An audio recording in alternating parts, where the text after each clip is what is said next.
नमस्कार दोस्तों, राम राम मेरे प्यारे सभी भाइयों और बहनों का, गदाधारी भीम और भीमनियों का। मैं हर्ष कुंडारा एक बार फिर स्वागत करता हूं आपका एमपी परीक्षा के इस यूट्यूब चैनल पर।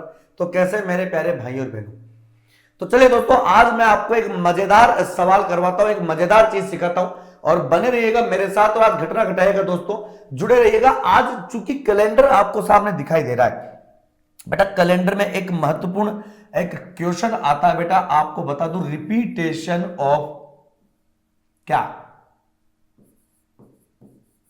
कैलेंडर। रिपीटेशन ऑफ कैलेंडर यानी कैलेंडर का रिपीट होना। अब कैलेंडर का रिपीट होने का मतलब क्या होता है बेटा? कैलेंडर का रिपीट होने का मतलब होता है बेटा, समान तारीख को क्या होगा बेटा? समान वार होता है। इसे कैलेंडर का रिपीटेशन बोलते हैं। इसे समझेंगे। पहले समझने के लिए थोड़ा सा ध्यान दीजिएगा कि बेटा, ध्यान देवें कि कभी भी किसी साधारण वर्ष का कैलेंडर कभी भी किसी लीप वर्ष के कैलेंडर में दोहराया नहीं जा सकता, पहली बात तो। और नहीं, लीप वर्ष का कैलेंडर कभी भी किसी साधारण वर्ष के कैलेंडर में दोहराया नहीं जा सकता। उदाहरण के लिए मैं आपको बताता हूं, ध्यान दें। मान लो बेटा, कोई साधारण वर्ष है जिसमें 1 जनवरी और 2015 है, जिस दिन क्या वार है बेटा? बुधवार है। मान लो एक बार बुधवार है। ऐसे ही कोई लीप वर्ष है जिसकी तारीख है 1 जनवरी 2020, मान लो ये रहा, और उसको भी क्या है बेटा? बुधवार है। तो दोनों का पहला दिन तो समान है। अब आगे आने वाले दिन भी समान होंगे, हूबहू होंगे, कोई दिक्कत वाली बात नहीं है। तो ऐसे करते करते करते मान लो हमारे पास 28 फरवरी आई, और 28 फरवरी 2015 को मेरे पास आ गया सोमवार। ये काल्पनिक वार है, मैं केवल उदाहरण बता रहा हूं। फिर यहां पर भी बेटा 28 फरवरी 2020 आएगी, उसको भी क्या वार हो जाएगा? सोमवार। तो यहां तक तो चीजें समान है। लेकिन अब 15 में, जो कि एक साधारण वर्ष है, 28 फरवरी के बाद बेटा डायरेक्ट क्या आ जाएगा? 1 मार्च। और 1 मार्च 2015 को क्या वार हो जाएगा बेटा? मंगलवार। ध्यान दें। लेकिन यहां तो फिलहाल अभी 29 फरवरी है, और 29 फरवरी 2020 को मंगलवार होगा। यानी कि यहां पर अगर मैं 1 मार्च की बात करूंगा तो 1 मार्च 2020 को क्या वार आएगा? बुधवार। तो दोस्तों, कैसे कोई साधारण वर्ष और कैसे कोई लीप वर्ष एक दूसरे के समान हो सकते हैं? नहीं हो सकते। लेकिन एक बार सवाल पूछा गया था कि कोई साधारण वर्ष किसी लीप ईयर के समान कब तक होगा?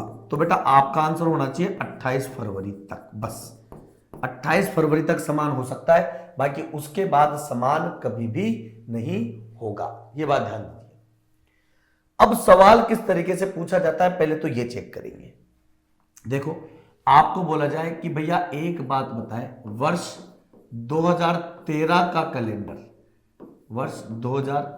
का कैलेंडर अगली बार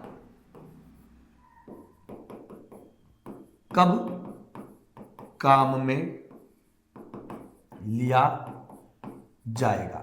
अब देखो बेटा, यहां पर सबसे पहले मैं आपको एक मेथड बताऊंगा। मेथड की बात करेंगे और उसके बाद में चलेंगे बेटा जुगाड़ की तरफ। तो बेटा सारे के सारे वीडियो को लाइक करेंगे, चैनल को शेयर करेंगे, सब्सक्राइब करेंगे, तभी मैं आप लोगों को सारी चीजें बताऊंगा। क्योंकि बेटा मेहनत करते हैं, आप लोग दिवाली के पटाखे फोड़ रहे हो और रात को मैं यहां इस वीडियो को आपके लिए बना रहा हूं। इस बात को ध्यान दीजिएगा। थोड़ी सी मेहनत कर रहा हूं दोस्तों, उसकी लाज रख लेना बस, ठीक है? सवाल सीखना है बेटा पूरा। तो बेटा मान लो 1 जनवरी और 2013 है, और इसको क्या वार है बेटा? सोमवार है। समझना। तो अगली बार ऐसा कोई वर्ष आए जो साधारण वर्ष ही हो और उस दिन सोमवार हो, तो वो उसी वर्ष में रिपीट होगा। तो मान लो अब ये साधारण वर्ष से शुरू सोमवार को हो तो खत्म भी सोमवार को होगा। तो बेटा 1 जनवरी 2014 को क्या वार हो जाएगा बेटा? मंगलवार हो जाएगा। ये लो। फिर 1 जनवरी 2015 को क्या वार हो जाएगा बेटा? बुधवार हो जाएगा। फिर 1 जनवरी 2016 को क्या वार हो जाएगा बेटा? गुरुवार हो जाएगा। चूंकि लीप वर्ष है, गुरुवार को शुरू होगा, खत्म शुक्रवार को होगा, ध्यान दीजिए, खत्म शुक्रवार को होगा। लेकिन अब देखो यहां पर क्या होगा, 1 जनवरी 2017 को क्या वार हो जाएगा बेटा, शनिवार हो जाएगा। और फिर 1 जनवरी 2018 को बेटा क्या वार हो जाएगा, रविवार हो जाएगा। और यहां पर लास्ट में 1 जनवरी 2019 को क्या वार हो जाएगा बेटा, सोमवार हो जाएगा। ये रहा सोमवार। तो यहां पर भी सोमवार था और यहां पर भी सोमवार है। तो इसका मतलब यह है कि ये कितने साल के बाद रिपीट हुआ, 2013 से 2019, मतलब 6 वर्ष के बाद ये रिपीट हो गया, 6 वर्ष के बाद। तो 6 वर्ष के बाद रिपीट हो गया। अब क्या ये हमेशा 6 वर्ष के बाद रिपीट होगा या नहीं होगा, या कुछ और तरीका चलेगा? तो दोस्तों एक मेथड में और बताऊंगा, ध्यान दीजिएगा। जैसे मान लो आपको बोले बेटा वर्ष 2015 का कैलेंडर कब रिपीट होगा, मान लो 2015 का, तो मैं भी मानूंगा बेटा कि 1 जनवरी और 2015 को मान लो सोमवार है। थोड़ा सा मेथड है बेटा, ध्यान दीजिएगा। साधारण वर्ष है इसलिए सोमवार को ही खत्म होगा। अब 2016 है तो मंगलवार इसका पहला दिन होगा, जबकि बुधवार इसका अंतिम दिन होगा। 2017 है तो बेटा 17 को क्या वार हो जाएगा, गुरुवार। 2018 है बेटा उसको क्या वार हो जाएगा, शुक्रवार। 2019 है बेटा उसको क्या वार हो जाएगा, शनिवार। 2020 है बेटा उसको क्या हो जाएगा, रविवार, और खत्म कब हो जाएगा, सोमवार को। 2021 है, 21 का मतलब क्या हो जाएगा बेटा, मंगलवार। 2022 है बेटा, ध्यान दीजिएगा, 22 का मतलब क्या हो जाएगा बेटा, बुधवार। अब आप पहले तो ये बताएं कि 6 वर्ष के बाद रिपीट होना चाहिए था। अब 6 वर्ष के बाद जब रिपीट होना चाहिए था तो बेटा देखो 2015 से 2021 में रिपीट होता, लेकिन 21 में मंगलवार आया। क्यों? क्योंकि इस लीप वर्ष की जगह ये शुरू रविवार को और खत्म सोमवार को हो गया। अगर यहां पे लीप वर्ष नहीं आता तो ये रविवार को शुरू होता, रविवार को खत्म होता, ये सोमवार यहां आ जाता। इस चक्कर में अब अपने को आगे बढ़ना पड़ेगा, तब जब तक सोमवार नहीं आ जाता। तो बेटा 2023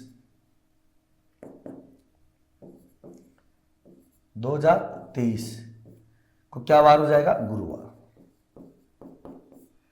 और 2024 को क्या वार हो जाएगा बेटा, शुक्रवार। खत्म कब होगा, शनिवार को। और 2025 को क्या वार हो जाएगा बेटा, रविवार। और 2026 को क्या वार हो जाएगा बेटा, सोमवार। ध्यान दें तो कितने वर्ष के बाद, 15 से 26, कितने वर्ष के बाद, 11 वर्ष के बाद। तो बेटा यहां से हमने मेथड से निकाला कि एक तो 6 वर्ष के बाद और एक 11 वर्ष के बाद कैलेंडर रिपीट हो रहा है। तो आखिर ऐसा क्या है? तो बेटा यहां पर अब मैं आपको एक जुगाड़ बताऊंगा कि रिपीटेशन ऑफ कैलेंडर का जुगाड़ क्या होता है। आप कैसे देखेंगे बेटा, जिस भी वर्ष का, किसी भी वर्ष के कैलेंडर का रिपीट के लिए पूछा जाए, उस वर्ष में हमेशा किसका भाग लगना चाहिए, 4 का। उस वर्ष में हमेशा किसका भाग लगाओगे बेटा, 4 का। जब 4 का भाग लगेगा, ध्यान दीजिए, तो बेटा कुछ ना कुछ शेषफल तो बचेगा। अगर शेषफल 1 आता है तो जो वर्ष दिया गया है उसमें बेटा डायरेक्ट 6 जोड़ दो, जो कि अभी अभी मैंने मेथड से करवाया है। अगर शेषफल 2 या 3 आता है तो बेटा जो वर्ष दे रखा है उसमें क्या जोड़ दो, 11 जोड़ दो। और अगर शेषफल 0 आता है तो बेटा उस वर्ष के अंदर आपको क्या जोड़ देना है, 28। उदाहरण के लिए समझना, आपको बोला जाया था कि भैया 2013 का कैलेंडर कौन से वर्ष में रिपीट होगा। 13 में किसका भाग लगा दोगे बेटा, 4 का। 4 तिये 12, शेषफल कितना बचा बेटा, अपने पास 1। जैसे ही एक शेषफल बचेगा उस वर्ष में 6 जोड़ दो, यानी 13 में 6 जोड़ दोगे तो बेटा 2019 में रिपीट हो जाएगा। जैसे आपको बोला जाए कि बेटा 2015 का कैलेंडर कब रिपीट होगा, तो बेटा 15 में 4 का भाग दो, 4 तिये 12, शेषफल यहां पर कितना आ रहा है बेटा, 2 आते हैं बेटा, इसमें 11 जोड़ दो। 11 जोड़ते ही ये कितने में आ जाएगा, 2026 में। समझ लो बात को, समझ लो। और आपको बोला जाए बेटा 2004 का कैलेंडर बता, तो 4 में 4 का भाग दोगे तो शेषफल 0 आएगा, इसमें 28 जोड़ दो, 2032 में रिपीट हो जाएगा। तो ये आपका कैलेंडर रिपीट होने का बेटा रामबाण जुगाड़ है, मैं आपको बता देता हूं। इसके अलावा कुछ भी नहीं होगा। लेकिन बेटा एक बात ध्यान रखना, अब इसके बाद में कुछ चीजें बताने जा रहा हूं जो शायद आपको किसी किताब में मिले, मतलब किताबों में तो आपको वो नहीं मिलेगा। 101% नहीं मिलेगा बेटा, मतलब नहीं मिलेगा ही नहीं मिलेगा। कैसे? जैसे आपको ये कहा जाए कि भैया एक बात बताओ, वर्ष 1672 का कैलेंडर अगली बार कब रिपीट में आएगा? अब 1672 है, चूंकि लीप वर्ष है, तो 72 में 4 का भाग दूंगा तो शेषफल 0 आएगा। तो इसमें कितना जोड़ दूंगा बेटा? 28। 28 जोड़ दूंगा तो बेटा कितना आ जाएगा? 1700। लेकिन गरारी हट गई बेटा, जुगाड़ मेरा फेल हो गया। तुम बोलोगे गुंडारे जी जुगाड़ तो फेल हो गया, मतलब कैसे? कि भाई ये जो 72 है एक लीप वर्ष है और ये 1700 है, ये एक साधारण शताब्दी है। यहां तो फरवरी कितने दिन की आएगी? केवल 28 दिन की। तो ये रिपीट कैसे हुआ? तो बेटा देखो, जो जुगाड़ मैंने बताया है ना आप लोगों को, ये जो जुगाड़ है, ये एक वर्ष में बच जाए तो 6 जोड़ दो, ये जुगाड़ हमेशा समान शताब्दी में ही काम देगी। जैसे 1901 से लेके 1999 तक, 2001 से लेके 2099 तक, ऐसे शताब्दी कूदते ही नियम चेंज हो जाएंगे, लॉजिक चेंज हो जाएंगे। बस ध्यान रखना। यहां पर बेटा एक ये अपवाद है। अपवाद क्या है? कि यदि दिया गया वर्ष लीप वर्ष हो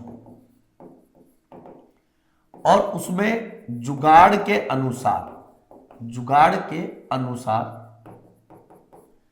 28 जोड़ा जाए, जैसा कि मैंने जोड़ा, तो कोई साधारण शताब्दी प्राप्त होए। साधारण शताब्दी प्राप्त होए, जैसे कि 1672 था, मैंने इसमें 28 जोड़ा था और 1700 आ गया, साधारण शताब्दी प्राप्त हुए। तो वह कैलेंडर जो वह 1672 का जो कैलेंडर है बेटा 28 वर्ष के बाद रिपीट नहीं होगा, वो हमेशा कितने वर्ष के बाद रिपीट होगा बेटा? 40 वर्ष के बाद।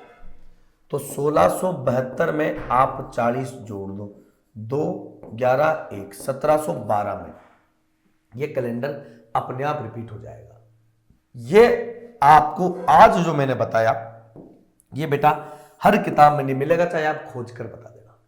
तो एक महत्वपूर्ण जानकारी मैंने आपके साथ साझा की है, एक मेथड मैंने आपके साथ साझा किया है कैलेंडर का, एक जुगाड़ मैंने आपके साथ साझा किया है, ताकि आने वाले समय में अगर तुमसे कोई इस प्रकार के क्वेश्चन पूछे तो तुम तीतरी नो, तुम सामने वाले को तीतरी कर दो, ये गारंटी है मेरी। तो दोस्तों कैसा लगा अपना जुगाड़? थोड़ा पढ़िएगा, समझिएगा, और उम्मीद करता हूं दिक्कत आपको नहीं आएगी, और थोड़ी सी मेहनत कीजिएगा दोस्तों। और दिवाली की फुहारों में आप सभी को wish you happy Diwali my dear friends. और मेरे लाडो रानियों, लाडेसरों, खूब मन लगा के पढ़ो, और धन्यवाद। और आपसे फिर मिलेंगे। राम राम, जय हिंद, जय भारत।